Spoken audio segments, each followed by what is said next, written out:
Thank you. Thank you, Rabbi Shishler, for the opportunity and for the invitation and for the wonderful introduction. It is interesting that as much as your wife comes from the same hometown as I do, my wife comes from the same hometown as you do. So there is this interesting connection, I guess, right? Everything happens for a reason. Apologies in advance for all of you in Atlanta who don't have enough South African friends already and have to hear another one of these accents. So I hope that you'll be able to bear with me and understand what I'm saying. It's a special week and a powerful week. In a few hours, it will be Rosh Chodesh, the beginning of a new month, the month of Tammuz. And for us as Chabadniks, the big thing about the month of Tammuz, obviously, is Gimel Tammuz, which is why you're having this learning program. I think it's amazing that you've done it. About 2 years ago, somebody forwarded a tweet that came out of New York, and the person who tweeted it was not Jewish. And this is what she said. It tickled me then, and I still find it funny today. She said, "I cannot believe that it is already, excuse me, are you Jewish season." In other words, what she was referring to is that when it comes to the high holidays, and then shortly after that, the holiday of Sukkot, the Chabadniks are out in force on the streets of pretty much everywhere, but especially so in Manhattan, with the lulav and etrog in hand, stopping every single passerby, and with that question, "Excuse me, are you Jewish?" I thought it was really funny. And she said it in a respectful way. It wasn't disparaging at all. But it was humorous because who identifies a time of the year by that phrase, "Excuse me, are you Jewish?" And it really got me thinking at the time, and it's something I've thought about a lot. You know, there are many things that Chabad is renowned for. Hopefully, good food. I think that that's something people associate with Chabad. You can go anywhere in the world, you'll get a free meal. Maybe that's one of our weaknesses, is that we're known for that. And one of the things that we're known for, of course, is that they'll hit you up for a mitzvah on the move, anywhere, anytime, often in the most compromising situation. For example, if you talk about the lulav and etrog, I remember, and I was barely bar mitzvah myself, but I remember once standing outside a shopping mall here in Johannesburg, and I wasn't so good at it yet. You know, I was still young. And when you're young and you don't learn certain techniques, so I still did that "excuse me, are you Jewish" routine, even to people who were very obviously Jewish. So this guy was walking into the mall with his little son next to him, and he saw us, and there was that immediate horror in his eyes, which should have given it away that he was Jewish. But anyway, he started walking towards us, and I cut him off in the middle of the path on his way into the mall. And I said to him those words, "Excuse me, are you Jewish?" And of course, he was flustered on the one hand, but on the other hand, he anticipated what I was going to do next, which was to ask him to shake the lulav. So he jumped to the next question and responded to that one already in advance. And he said, "No," as in, "No, I don't want to shake the lulav." But his son, who was probably 5 years old, was absolutely shocked. He didn't see the step ahead. He saw somebody ask his father, "Are you Jewish?" The father said no. He started tugging on his father's hand. He said, "Yes, we are, Daddy. Yes, we are." And of course, there was very little that he could do to escape me after that. And he had to end up shaking the lulav as much as he was shaking in his boots. So I think the point of that story will speak to the heart of what I'd like to share with you today, because it's quaint or annoying to be stopped or to be reminded of your Jewish connection randomly in the middle of Fifth Avenue, or as you're about to board an airplane, on the one hand. On the other hand, I think we completely miss just how profound a concept it is. This notion of that kind of outreach, that mitzvah outreach, it's incredibly profound. And that's what I'd like to explore with you today, and on 3 levels. What the Rebbe innovated for the person who asks the question, for the person who is asked, and for the nature or the appreciation of the mitzvah that is to be done. So those are the 3 areas. That's why I say that the Rebbe kind of reinvented or reawakened the essence of Judaism in that simple act. Now, very often people get excited, what was the end of the story? That's often what happens. You hear these stories. There was somebody in the middle of nowhere and they caught up with somebody, and then afterwards they turned their life around. And we love those stories that have a big fancy ending to the story. And if you have one of those stories, you can become a big international speaker, or you could publish a book or put a clip on YouTube and have who knows how many views. The reality is that 99% of those stories do not have a big fancy explosive ending. So that's not the point. We are distracted by looking for the big headline story at the end. The essence of the interaction is not about what it will become. It's not the means to an end. There's something phenomenal that happens in that brief encounter, something that is truly magical. I'll tell you a story that maybe illustrates that point. For my sins, or perhaps just because I'm an idealist, and my wife always tells me that I need a little bit more anchor in my life because I'll fly off very easily into the bright blue yonder.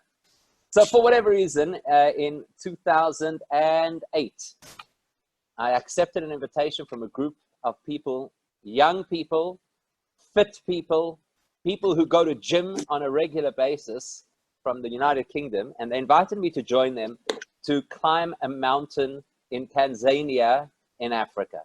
Now, I don't know, you can't really see much about me because you're just seeing shoulders and up. So let me explain to you, I am not the strapping, energetic, I mean, I have a lot of energy, thank God, but, I'm not the kind of person who's pumping iron. It's not me. I was the kid at school when they used to do running around the field for exercise, who used to roll down the hill and then pretend I had done the laps and then come back at the end. That's who I am. Anyhow, for whatever reason, I agreed to join this particular group, and we went and we climbed this mountain. They trained rigorously because they were a group of people, so they kind of egged each other on. My training was to research everything that Hasidic philosophy says about mountains. I figured if you could work it out spiritually, you could do it physically. And by the way, it actually worked, but that's not the point of the story. So we summited this mountain. It's called Mount Meru. It's the baby brother of Kilimanjaro. So it's just slightly shorter than the Kilimanjaro hike, which is why we chose it, to be back home for Shabbos. And the most incredible thing happened to us. This particular mountain, they only allow 12 people per day onto the mountain. So it's pristine, it's quiet, it's clean. And on our summit day, we had the most incredible blessing from Hashem. On the way up the mountain, absolutely clear skies. You could see, I mean, you're above the cloud line in any event, but the stars were magnificent. On the way down the mountain, as we got low enough for there to be cloud and for it to be hot enough to really feel the pain, this magnificent cloud came in, and it was cool, refreshing, beautiful. What we did not know was that as we were coming down the mountain, coming up the mountain was a group from Los Angeles. And in that group was a fellow, I have no idea what his name is, but we'll call him Josh because that sounds pretty Jewish, right? So here was this young guy from LA making his way up a mountain in the middle of Africa. And of course, if you're climbing a mountain far from home, you're probably trying to find yourself. So as he came up to base camp, so out of the rolling mist emerged 12 religious Jews. He was gobsmacked. I mean, I wish we had it on camera. You should have, not just to see his face, but to see the apparition of us kind of materializing out of the cloud. And as exhausted as he was from the hike up to base camp, when he saw us and we noticed immediately that he was Jewish and said, "Excuse me, are you Jewish?" He couldn't help it. So by the way, there's nowhere to run. I mean, it's us and him in a mountainside. So he had no choice but to put on tefillin. And I always wonder, what's the end of that story? What happened? I mean, this is such an incredible, unique experience. On a mountain in Africa, these Jews materialize out of the clouds and say, put on tefillin. Surely something must have happened. Surely he turned his life around and enrolled in a yeshiva and today is a student rabbi somewhere. Surely? Don't know. And I guess we'll never know. We'll never know unless he decides to write that book or put that post on YouTube, right? So those interactions, while of course in the idealistic mind of young people, and many times it's young people who are out there with their tefillin in hand or the Shabbat candles or the lulav, they in their mind imagine the fantasies of what's happened to whoever they engaged with. The truth is, most times nothing happens. They put on the tefillin and zehu, that's it. beginning and end of the interaction. So what's the point? What's the point? I was privileged to study in yeshiva for a couple of years in Kfar Chabad in Israel. Now, I don't know how many people have visited Kfar Chabad. I'm sure that many of you have visited Israel, and you'll go to the classic famous sites. You'll go to Tel Aviv, you'll go to Jerusalem, maybe you'll go to Tzfat if you're more spiritual. Not many people get to go to Kfar Chabad. It's not high up on the to-do list of visiting Israel. And Kfar Chabad, basically, if you want to know where it is, when you land in Ben Gurion Airport and the plane reaches the end of the runway, before it turns around to taxi back to the terminal, if you would jump out of the plane at that point, run across a few etrog orchards, you would land up in Kfar Chabad, this little quaint throwback to the 18th century where people ride bicycles, sit and beards flying in the wind. So that's where we studied. But every Friday we'd board a bus and we'd go to Tel Aviv and we'd catch Jews. Because, by the way, Tel Aviv, what a gold mine for Chabadniks. I mean, you don't even have to ask that question, excuse me, are you Jewish? You don't even have to be nice. These are Israelis. You can just cut straight to the chase. You know, it was always this kind of punch-up between us and them. Yallah, Chabel, botaniach tefillin. And they'd shout back at you and say, when you go to the army, I'll put on tefillin. And we'd say, I don't have to go to the army. I'm from South Africa. And I'm exempt from military, whatever it was always really alive and, you know, very strong and interactive. Anyhow, at that point in time, just before we left, they opened what was then the brand new Tachana Merkazit, the brand new multi-story bus station of Tel Aviv, the central bus station. So that became the place. If you were a Chabadnik with ambition, you wanted to have your table with your tefillin every Friday in that bus station. I missed that opportunity because they opened just as we were getting ready to leave. So I didn't have that opportunity, but a few weeks after we had moved on to study further, I was in touch with one of my friends and they told this amazing story. And I think that this story is our first real insight into what the whole excuse me, are you Jewish thing is all about. So they had their table every Friday. They would get a stream of Israelis lining up, putting on tefillin, Sephardic Jews particularly, who loved the opportunity to do a mitzvah. And it was busy. It was really busy. One Friday they arrived, and guess what? About 100 feet down the hallway, they see another group from another religious organization who had also put up a table with tefillin to stop passers-by to put on tefillin. And as they say, what do they say?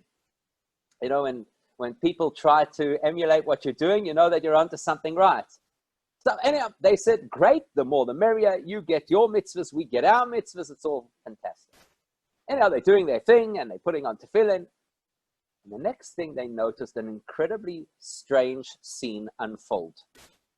A guy walks past the other table. They're too far to hear the conversation, but they could see the interaction. They see that these fellows approach him, clearly offer him the opportunity to put on tefillin, and he refuses. He refuses quite sternly. No sooner does he refuse to put on tefillin, he walks directly to the Chabad table and says, wrap me up, guys. So they found that to be quite strange. Anyhow, they put tefillin with him, and then they asked him, please explain what's just happened, because we saw that somebody else offered you the chance to put on tefillin and you said no. So why no to them and why volunteer to us? What he's told them was incredibly profound. He said, they want me to put on tefillin so that they will have a chance to go to Gan Eden, to paradise. You want me to put on tefillin so that I will have the chance to go to Gan Eden, to paradise. It's a really intriguing story because he obviously picked up, you know, some people I suppose are more sensitive than others. He picked up somehow that the one group was just kind of interested in logging how many Jews could they collate, could they connect with, could they get to perform the mitzvah. Whereas he felt the sense from the Chabadnik that they were genuinely interested in his well-being. There's a term, an expression that people use, and it's a little bit nasty, but the expression that people use is, I don't know if you've ever heard it, an outreach professional. Ever heard this expression? Outreach professional means that some people are lawyers, some people are estate agents, some people professionally go out there to bring Jews who are lost. Isn't that an offensive term? Jews who are far. Isn't that an offensive term? Don't worry, we're here. The rescue team has arrived. We're the people who have qualifications, and we will pull you out of the swamp that you have sunk into and bring you back to a place of greatness. Oh, and by the way, while we're doing it, we'll also get a couple of loyalty points with God for having saved one of his lost sheep. That is not what the Rebbe intended with his mitzvah outreach campaigns. It's not about bringing people back. It's not about reeling them in. It's not about a numbers game. How many people have you managed to attract? And so that's what I'd like to explore. It's about a totally revolutionary perspective on the practitioner, meaning the guy carrying the tefillin, the person who will be invited to do the mitzvah, and the mitzvah itself. We need to move away. That's what the Rebbe said. We need to move away from an attitude of there's some kind of a leaderboard in Judaism, or there is some kind of an expectation that you're a half a Jew until you do a whole lot of things, or you're a lesser Jew if you're less observant. We need to move away from that dramatically, because that is not genuine Judaism. We need to move away from the fact that you have to accumulate X amount of mitzvahs before you are considered in God's eyes, because that is not genuine Judaism. And we need to move away from the impression that people have that you have to have some kind of qualification before you can touch and influence and add value to somebody's life, because that is not genuine Judaism. So one of my favorite stories of one of the personalities who we were privileged to interact with when we studied in yeshiva in Kfar Chabad in Israel was a fellow called Reb Mendel Futterfass. So anybody from the Chabad world knows Reb Mendel Futterfass is one of the heroes of Judaism, of modern Judaism. And I don't say that lightly. He really was a hero. Here's a man who lost his father before he was born. Here's a man who lived in abject poverty for his whole childhood. Yet he dedicated his life to ensure that under the nose of Stalin's Russia, Judaism continued to exist. He was responsible for a whole network of underground schools. And then the one thing that really got him into trouble was after the Second World War, where there was this moratorium and anybody with a Polish passport was given a free exit out of Russia. And that was important for Jews who wanted to escape the communists. He produced false passports to help Jews who were on the wanted list, the hit list of the Soviet forces, to get them out of Russia. And eventually he was arrested for that. Reb Mendel Futterfass was a man who had absolute sacrifice for his Judaism, who had his fair share of suffering, including the loss of a child very shortly after he came out of the communist regime. And nevertheless, if you would have met him as we did, he was a man who always had a twinkle in his eye. He was a man who completely exuded happiness at every moment. He was a person, when you looked at him, you felt that's what a chassid, what a Chabad follower adherent is supposed to look like. So there's a very well-known story that they tell about Reb Mendel Futterfass. The story is that he was on a plane, traveling together with a whole lot of idealistic young yeshiva students. And sure enough, you know what the worst thing that can ever happen to you on a flight is? When they close the doors. For me personally, when they close the doors on the flight, that's the best time. Nobody can disturb you. You can actually relax. But if you're on a flight and there is a Chabadnik on that flight, when they close the doors, you are now trapped. There's nowhere to go, and they will find you. So this is what happened. These people were flying on wherever the destination was that they were headed towards. They're flying on the plane, and these young students went from person to person. Excuse me, are you Jewish? Excuse me, are you Jewish? And there was one fellow sitting over there, rather bulky kind of a guy with a chip on his shoulder. And he definitely looked like he was heavily jet-lagged or had missed his previous flight or something. He wasn't a happy man. And when they went over to ask him if he was Jewish, he acknowledged that he was Jewish, but he outrightly refused to put on tefillin, no matter what they tried. So they came back to their seats, and Reb Mendel Futterfass said, "No. So how was it? How successful were you?" He was an older man at this point. They said, "No, it was great except for that guy. That guy, he was a tough nut. We just couldn't crack him." So Mendel picked himself out of his seat, hobbled over to that guy, and in his inimitable way, like this, had the man rolling up his sleeve and putting on tefillin. So when he came back to his seat, these guys went back and said, hey, how did he do that? He barely even spoke to you. We tried all our philosophy and our deep insight into the spirituality of tefillin and how it will realign your chi or whatever they told him. And he just came over and like that, he got you to put on tefillin. What did he do? Now, one thing they knew for sure, this was an American and Reb Mendel barely spoke English. It could not have been an eloquent conversation. So you know what he had said? He went over to the man and he said in his broken English with his heavy Russian accent, I Jew, you Jew. I tefillin, you tefillin. And that had sealed the deal. Because that's what those interactions are about. The first thing that interaction does is it levels the playing field. It's not, I am the big deal scholar who knows half the Talmud by heart, and you're just a novice who doesn't know how to pronounce Chabad without tripping over your own tongue. No, this is I Jew, you're Jew. This is a moment of connection. This is a moment where we peel away the external layers that have separated us through the course of history, and we're honest with each other. And that honesty is to say, you don't become Jewish on your bar or bat mitzvah. You don't become Jewish when you graduate your first JLI course. You don't become Jewish when you can say the Shema in Hebrew. You're Jewish because you're Jewish, because at the core of your being, you and I are equally Jewish. So the first thing that the Rebbe recaptured in that magical moment of absolute strangers meeting on a street and the one convincing the other to do a mitzvah is a recognition of the value of every single Jew. I'm not making you do that mitzvah because I'll get points or because you need the upgrade.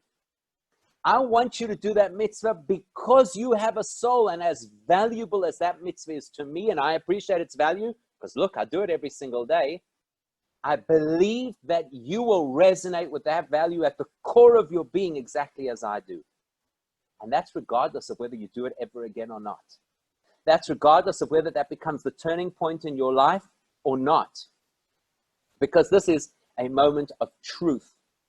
And a moment of truth is never a moment. A moment of truth is a shift. It's a paradigm shift.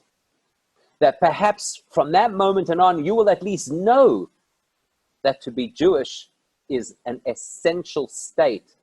It's not a point that you have to achieve. So I think that's the first thing that the Rebbe revolutionized about this experience, how to look at each other. In the words of his predecessor, the first Chabad Rebbe, Rabbi Shneur Zalman, he said, as long as we see each other as bodies occupied by souls, we will always have conflict. As soon as we recognize each other as souls temporarily housed in bodies, we will always feel connected. That moment of interaction is a statement, I see your soul. You know, when we were standing there one day in Tel Aviv, my particular haunt was we would put up a table next to what is called the Agam Fountain in Dizengoff Square. I don't know if you know that part of Tel Aviv. Basically, Yaakov Agam was an artist who made this magnificent, beautiful, colorful fountain. And Dizengoff Square is where they built that, where he built it and where it's placed. Now, that part of Tel Aviv, dare I say, is far from a religious area. Okay, the kind of people who came past over there were far from religious. In fact, some of them were quite aggressively anti-religious. But it was interesting every single time to see that connection, because that connection was a level playing field. It was no longer you have the black hat and I have the tattoos. It was no longer you have the beard and I have the ponytail. It was just absolute connection. And some of those interactions were really, really beautiful. Before we came on, I asked Rabbi Sodesh if there are any South Africans on the group. And the only reason I asked that is because there's a shopping mall here in South Africa called the Balfour Park Shopping Mall. So perhaps if there's anybody here from South Africa originally, you'd remember it. And there was a toy store in that shopping mall, when I was 14 years old and new at this business of going out and involving other Jews in mitzvahs, I went to that toy store. And I went to the owner of the toy store, who ironically wasn't all that friendly to the kids. He had a nice, friendly face at the front desk. He ran the store from the back office. But in spite of his outward appearance, he was actually a really, really sweet man. And I'll never forget the first time I went and I said to him, would you like to put on tefillin? And he said no, quite gruffly. And the woman, who was also Jewish, the woman who worked the front office, said to me, you will never get him to put on tefillin. Never. Which, of course, is what you don't say to a Chabadnik, because that basically is an invitation or a challenge. Obviously. So within a year, he became a regular customer, and he used to put on tefillin every single day. And you know what did it for him? What did it for him was that he eventually realized I had no other agenda. I wasn't looking to recruit him, to make him a member of any kind of a community. I didn't try and push anything down his throat. It was just simply, you are Jewish, I Jew, you Jew. And that's how we were trained as Chabadniks, that you look at the person and you see the person as a valuable person, at least as valuable as you are, probably more valuable, if you want to be honest.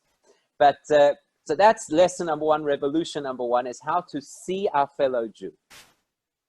Revolution number two is how to see ourselves. I was 14 years old. You know, in retrospect, 14 years old, you walk into people's homes, offices. I mean, I went to a retail mall. That's not so bad. They're designed to interact with people, and they couldn't exactly kick me out. Some of my friends went to high-powered lawyers. I would just picture the scene for 1 second. Here's this little kid. He's just had his bar mitzvah. He's wearing a hat, because you know how it is. Chabadniks get a black hat as soon as they turn 13, but it's got to last them at least until their wedding. So it's a size or two too big. So the hat's down to his ears. He's wearing his suit, which is probably also a little bit oversized, because, I mean, let's be honest, the guy's 4 foot, who knows what, at that age. And no teenager ever fits into a suit anyway. And here he comes marching in, think about it, into Cohen lawyers, walks up to the secretary and says, I'd like to see Mr. Cohen. And she says, do you have an appointment? And he looks at her like she's fallen off the moon. What do you mean an appointment? I am here to put on tefillin. Like, why would I need to stand on ceremony? This could be the most important thing that happens to him all year. It's audacious. It's pretentious. I mean, think about it. These kids, we take it for granted in Chabad. I mean, it's not even a question. The day after your bar mitzvah, you're out there and telling the rest of the world what to do. But if you think about it, it's incredible. These precocious little children stopping people in the middle of everywhere and telling them how to live their lives. When I think about it in retrospect, thank God, some of those people who were on my beat every single Friday have remained fast friends until today. And if not them, their children. In fact, when we opened our Chabad house, some of the founding members were either from that particular mall or their children, because we had built those relationships. But when I think back to it, I mean, at 14 years old, I went to people who were old enough to be my grandfather and started to dictate to them, listen, you need more mezuzahs on your house. You know, I'm not quite sure. I mean, I remember doing this, walking into, there was a pharmacy, and the pharmacist was a little bit skeptical. He was a traditional Jew, but he was quite skeptical about certain things. And I'll never forget walking in over there. The man had just had a cardiac incident. He had been in hospital. He was back in the office. I march into his office and I say to him, listen, you've got to check your mezuzahs. You know, none of the business of, wow, I'm so sorry to hear what happened. I was a child. I didn't really appreciate the niceties of how you deal with people. It was, you got to have your mezuzahs checked. And that was that. I arranged to get to his house, took down all these mezuzahs. It's a bizarre story, by the way. He had a heart issue. And the one mezuzah, I'll never forget, as I unrolled it, just to take a peek, the words said, Ukashartam la'ois, you should tie them as a sign. It's supposed to say you should tie them as a sign on your arm. And his mezuzah said, Ukashartam la'ois al levavecha. The guy writing, the scribe, had obviously skipped or lost attention, been distracted, and instead he wrote, you shall tie it as a sign on your heart. So it was a pretty shocking story. And there I am telling him, lecturing him, you need kosher mezuzahs because that will protect you. Who on earth did I think I was? That's the second revolution. The second revolution of the Rebbe is not just how you see the next person, to see the value, to see the soul. to recognize that at their core, they are just as connected to Judaism as they need to be. But to see yourself as a person who can really impact others. There's way too much of us running around feeling self-doubt. It's way too common, particularly I think in the Jewish world, where there's a fair share of neurosis that runs through our genes.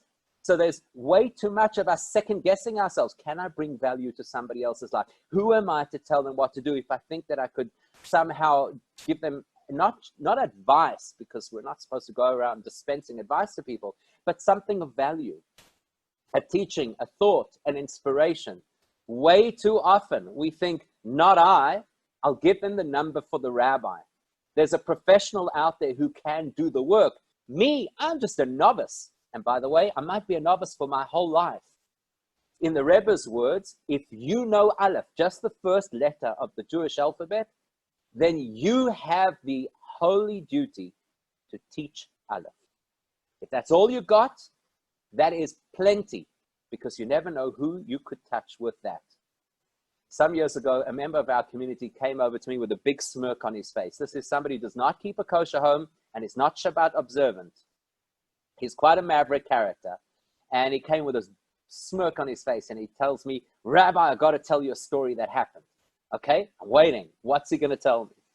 He says, I don't know if you know, but I've started recently that every time a person meets with me for a business meeting, if they are Jewish, before the meeting, they have to first don tefillin. I'm like, what? This fellow is not from, I hate that word, but I'm just using it for effect. So he's not religious. And there he is. I never knew this. He says, and I even have a pair. I have my own pair of tefillin that I keep at home to wear in the morning, and I have another pair that I keep in the office so that I'm guaranteed at every occasion it will be there. So what's the big smirk about? He says, Rabbi, you won't believe what happened to me yesterday. Someone arrived for a meeting. And I said to them, rules in this office are that before the meeting, you have to put on tefillin. And he looked at me and said, yes, but I am left-handed. And he thought he had snookered me because left-handed means he can't wear my right-handed tefillin. And it was at that moment, I've been waiting for that moment. He says, I turned around and I pulled out my left-handed pair. And I put on tefillin with him. And I was blown away. Like, I don't have a left-handed pair for lefties.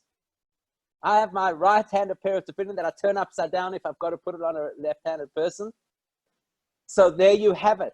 That's how the Rebbe wants us to see ourselves. You don't have to wear a kippah the whole day. You don't have to know how to read Hebrew. You don't have to necessarily keep all of the laws or even half of the laws. And that does not preclude you from having the opportunity to add spiritual value, Jewish value to the next person. Not only can you, you should. When my dad started to become religious, I was small, so I barely remember this. But when he started to become religious, so one of the first things that he did was to start to observe Shabbat. And the company he worked for, they were not happy with this. He was at the time the financial director. And Dafka, as soon as he started to keep Shabbat, so they scheduled all of the managerial meetings for a Saturday. In any event, he had to leave. He couldn't obviously work under those circumstances. Before he left, there was one other Jewish man working in the company.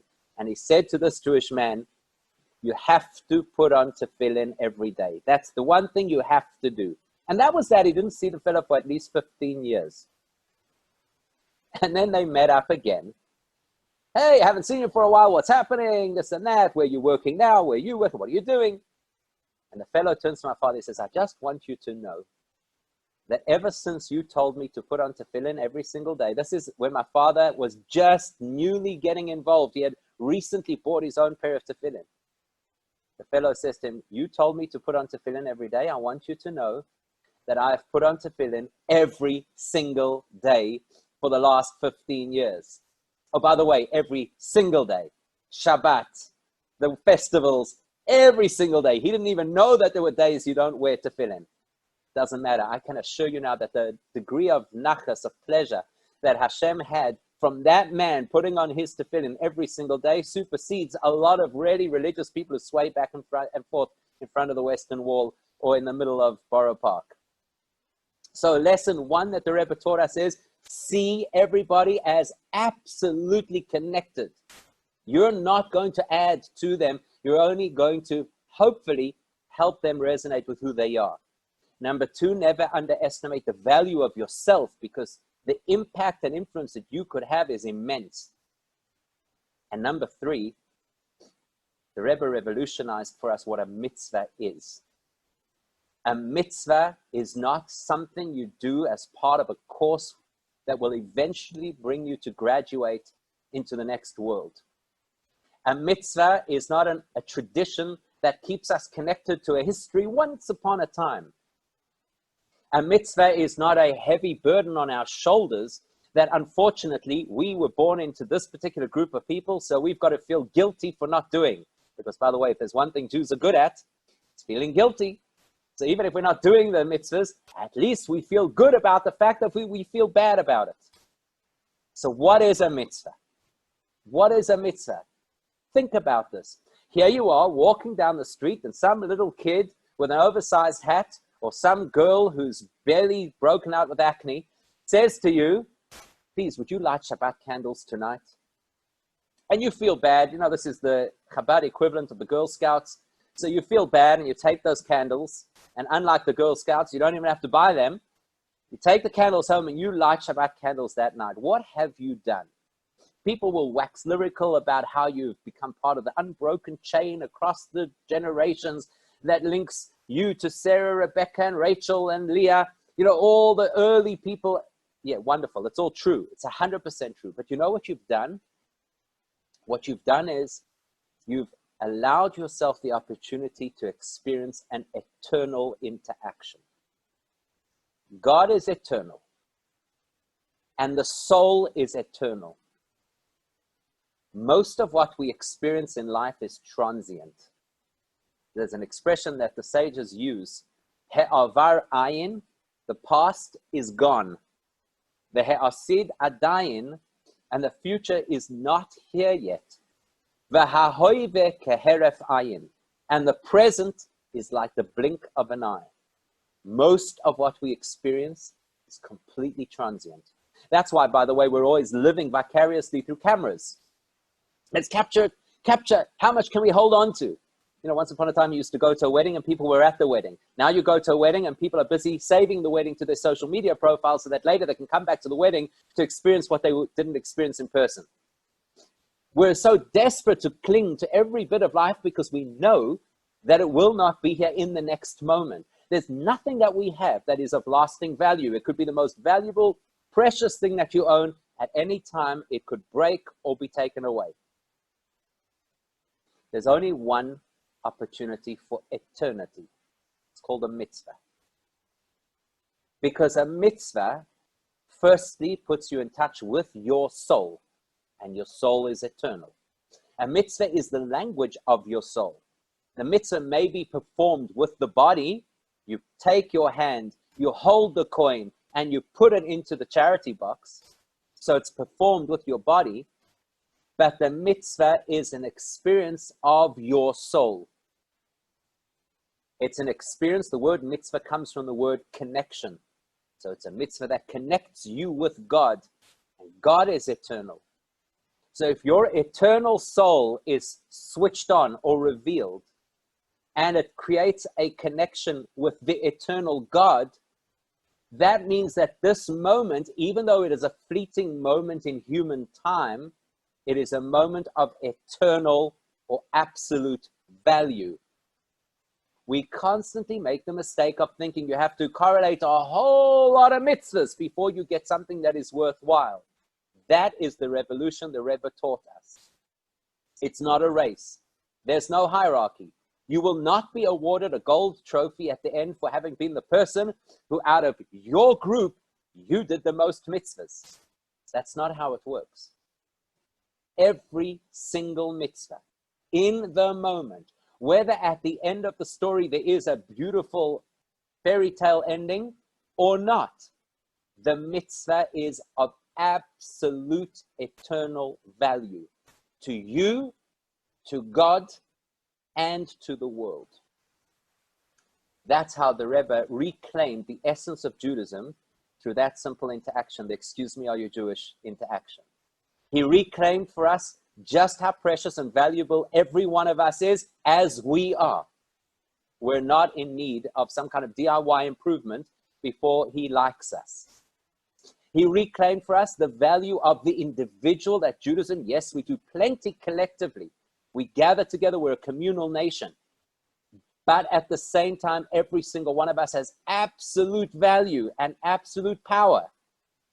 And he reclaimed the value and the truth of a mitzvah. That a mitzvah is not a means to an end. A mitzvah is not part of a puzzle. A mitzvah is not one of the things that you do to eventually catch up to your rabbi. A mitzvah is of absolute eternal value in that moment. What will happen next or what happened before is actually irrelevant, because every mitzvah gives you the most incredible experience of connection. So I think in light of this and in honor of Gimel Tammuz, what we should all think about is these three things. Think about one person in our lives who might be a little less involved in their Judaism than we are, and maybe we sometimes look a little askance at them. So the lesson there is, look at them and see in them the value you see in yourself, or that you'd like to see in yourself. Number two, look at yourself and don't second guess and say, I really can actually make a meaningful difference to another person. I really can. And number three, it doesn't take much to do that.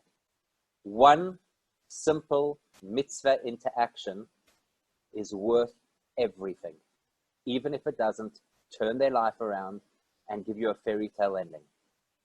And please God, we each do our part, and in response, God does his. And the ultimate wish of the Jewish people, obviously, is that Hashem should send us Mashiach and take this world to a place where the things we're talking about now as theory, we'll be able to see as real.